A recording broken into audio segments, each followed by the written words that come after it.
जी राधे श्याम। पिछला वीडियो जो रिकॉर्ड हमने किया था, रात वाली कक्षा जो भी आपका बैच चल रहा, उसमें रिकॉर्डिंग कुछ गड़बड़ी हो गई थी। इस वजह से यह वीडियो बना करके आपको भेजा जा रहा है। उसमें क्या था, सबसे पहला मुहूर्त में सूर्य शुद्धि देखना। तो सूर्य शुद्धि किस प्रकार से देखा जाता है, क्यों देखा जाता है, उसको समझ लेते हैं। उसके बाद फिर लघु पाराशरी का श्लोक नंबर 18 और 19, इन दोनों श्लोकों के बारे में चर्चा करेंगे।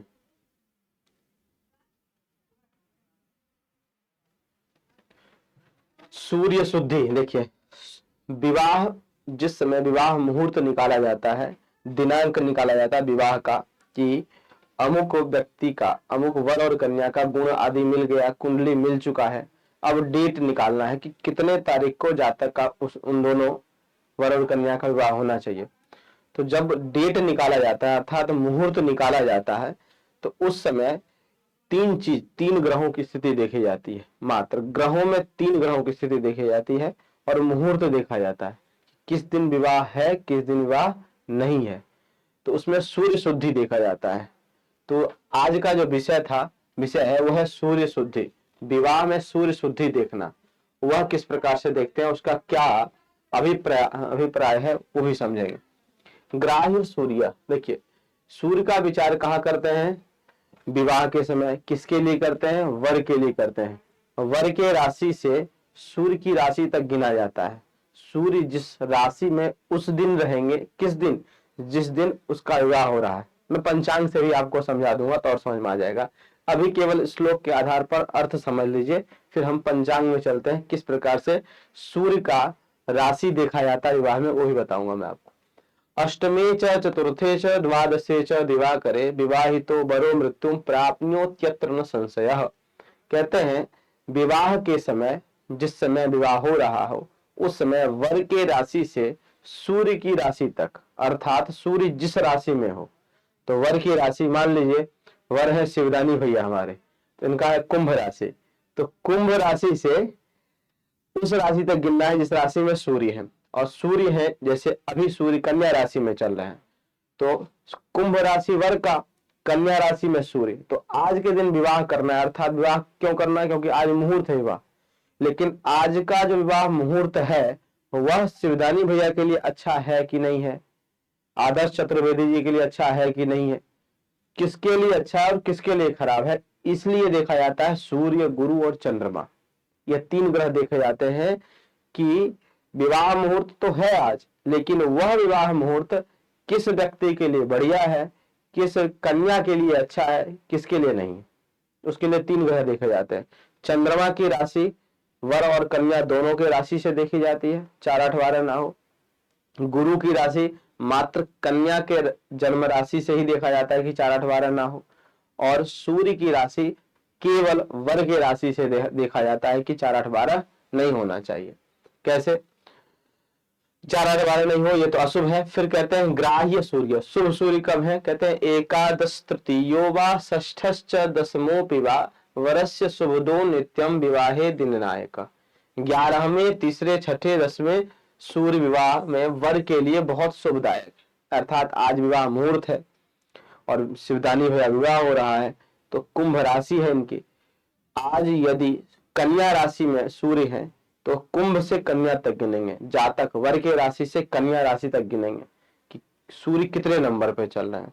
तो कुंभ, मीन, मेष, वृष, मिथुन, कर्क, सिंह, कन्या 8वें नंबर पे हुए, अर्थात अशुभ है। चौथे पढ़े, 8वें पढ़े अथवा 12वें पढ़े तो अशुभ है। आज का जो मुहूर्त है इसमें उनका विवाह नहीं हो सकता। किसमें होगा, कब होगा, आज से 1 महीना बाद, अथवा कन्या राशि से जब तुला राशि में सूर्य जाएंगे तब होगा, क्योंकि 9 में हो जाएंगे फिर सूर्य, तब कोई मुहूर्त होगा उस महीने में हो जाएगा। यदि उस महीने मुहूर्त नहीं है तो भी नहीं होगा, क्योंकि मुहूर्त होना सबसे पहले जरूरी है। मुहूर्त होगा उसके बाद ही ना सूर्य और गुरु चंद्रमा देखे जाएंगे। ये शुभ है यदि वर के राशि से सूर्य की राशि 11वें हो, तीसरे हो, छठे हो, 10वें हो तो अच्छा है। जन्मन्यथ द्वितीयो वा पंचमे सप्तमे पिबा नवमे च दिवानाथे पूजया पाणी पीटनम। कहते हैं पहले सूर्य हो, अर्थात कुंभ राशि वर की है तो कुंभ राशि में ही सूर्य हो तो भी, दूसरे सूर्य हो या अर्थात वर के राशि से और सूर्य की राशि तक गिनने पर 2 आए तो भी 5 में हो, 7 में हो, 9 में हो, तो विवाह के समय पूजन करा देने से शुभ होता है। तो सूर्य का पूजन लग जाता है यदि विवाह के समय सूर्य दूसरे हो, 5 में हो, 7 में हो, सूर्य की राशि वर की राशि से। तो लाल पूजा जिसको कहते हैं, अर्थात सूर्य का जप करवा दिया जाता है, लाल वस्तु का दान करा दिया जाता है, तो विवाह किया जा सकता है।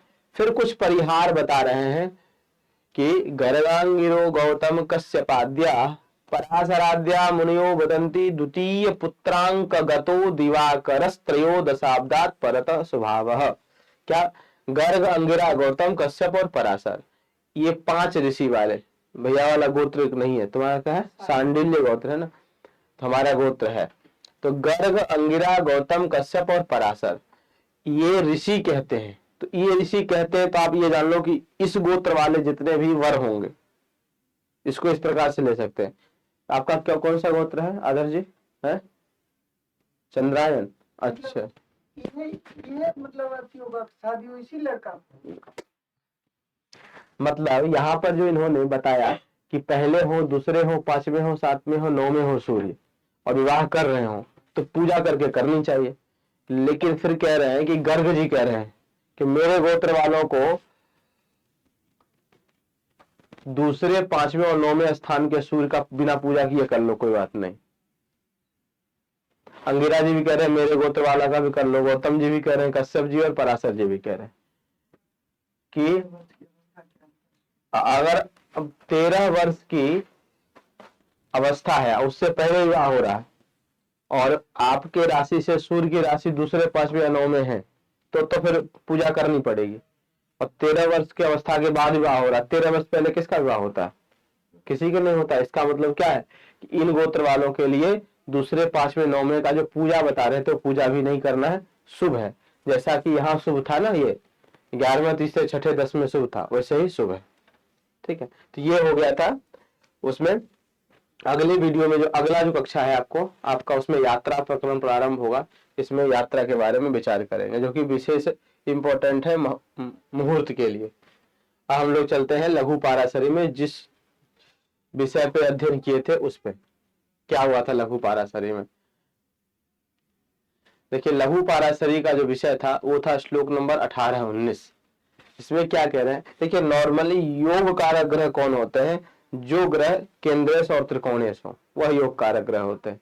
तो अभी तक इस अध्याय में, योग कारक अध्याय में हम लोग अध्ययन करते हुए आए हैं कि योग कारक ग्रह वो जो केंद्र और त्रिकोण के अकेले स्वामी हो, वो तो पक्के योग कारक हैं। जैसे कर्क लग्न में, सिंह लग्न में सूर्य, देख लीजिएगा आप लोगों के पास सभी लग्नों की कुंडली और चक्र बना हुआ रखा हुआ है। तो उसमें देखिए कर्क लग्न में, सिंह लग्न में, वीडियो रोक करके देखना तब समझ में। केवल वीडियो देखने से काम नहीं चलता है, उसको प्रैक्टिकली किया भी जाता है, समझा भी जाता है। तभी आप वीडियो देख रहे हैं तो उसको रोक करके पहले देखिए कर्क लग्न और सिंह लग्न में मंगल कैसे योग कारक है, तुला लग्न में और वृष लग्न में शनि कैसे योग कारक है, देख लीजिए, क्योंकि केंद्र और त्रिकोण के स्वामी होते हैं इन दोनों लग्न में। कुंभ लग्न में और मकर लग्न में शुक्र योग कारक है, देख लीजिएगा। योग कारक ये तो फिक्स योग कारक है। फिर इसके बाद भी इस अध्याय में ही कहा गया था कि भले केंद्रेश और त्रिकोणेश अलग अलग ग्रह हों। जैसे मिथुन लग्न की कुंडली में ले लीजिए, मिथुन लग्न कुंडली में सप्तमेश जो है केंद्रेश और दशमेश गुरु हैं। प्रैक्टिकल करते जाइए, मैं बोलता जा रहा हूँ, रोक रोक कर देखते जाइए, फिर सुनते जाइए। सप्तमेश और दशमेश मिथुन लग्न की कुंडली में गुरु हैं और पंचमेश शुक्र हैं और नवमेश अर्थात त्रिकोणेश शुक्र और शनि है। यदि शनि और गुरु, शनि जो कि त्रिकोणेश है, गुरु जो कि केंद्रेश है, अलग अलग ग्रह हैं, उसमें गुरु को भी केंद्राधिपति का दोष लगा है, शनि को अष्टमेश होने का दोष लगा है। लेकिन अष्टमेश और गुरु आपस में संबंध बनाएंगे तो भी दोनों क्या हो जाएंगे? योग कारक हो जाएंगे।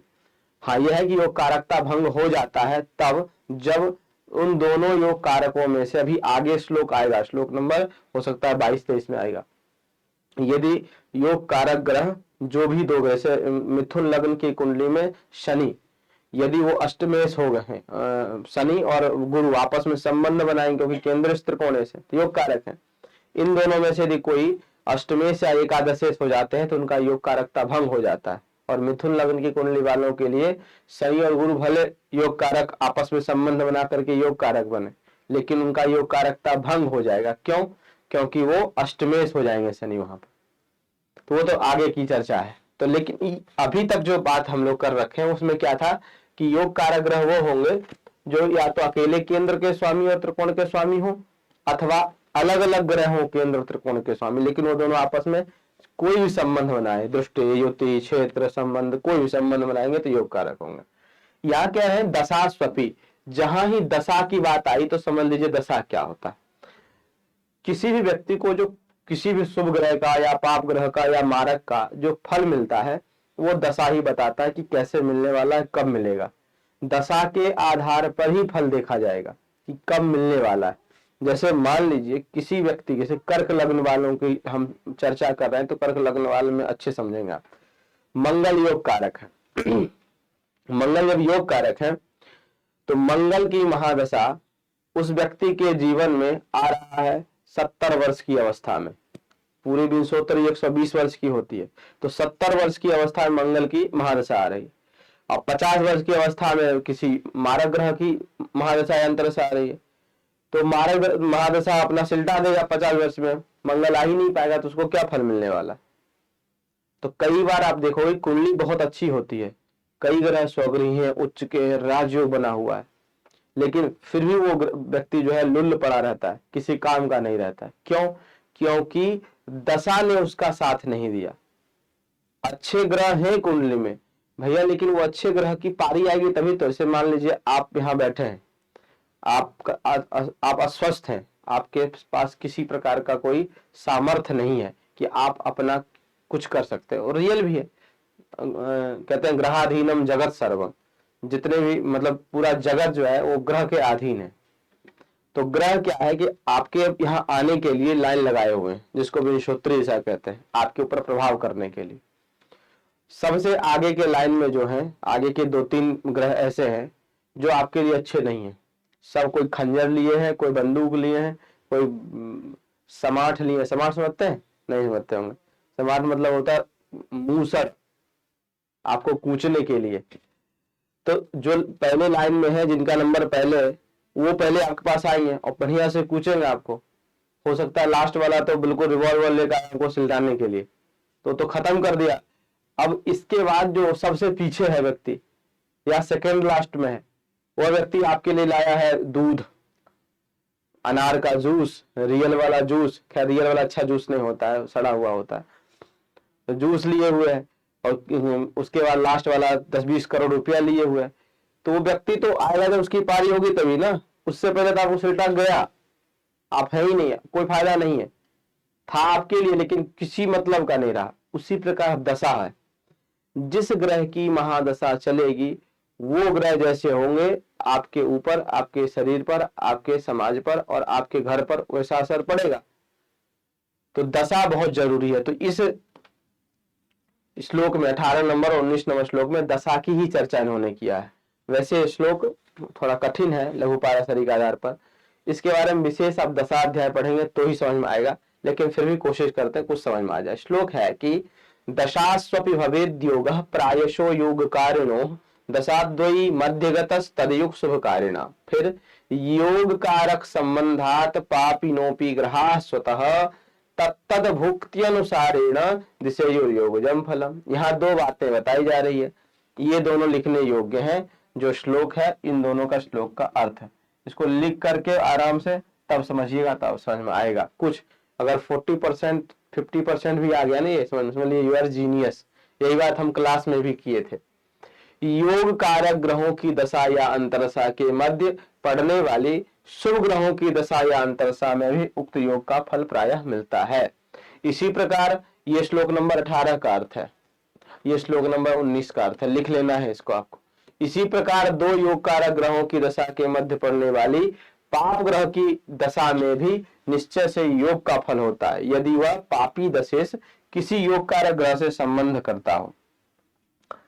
इसको इस प्रकार समझिए। एक पहलू ये है, अभी तक क्या समझे कि 3, 6, एकादश भाव के स्वामी पापी होते हैं, ठीक, और त्रिकोण भाव, पंचम और नवम भाव के स्वामी शुभ ग्रह होते हैं, ठीक।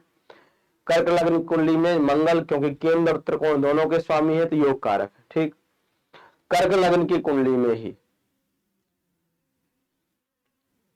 बुध जो कि तृषणायेश है, कर्क लग्न कुंडली में बुध क्या है, तृषणायेश है, तृतीय भाव के स्वामी है और एक द्वादश भाव के स्वामी है। तो द्वादश से भी मार्ग केस होते हैं, मार्ग का अध्याय पढ़ेंगे।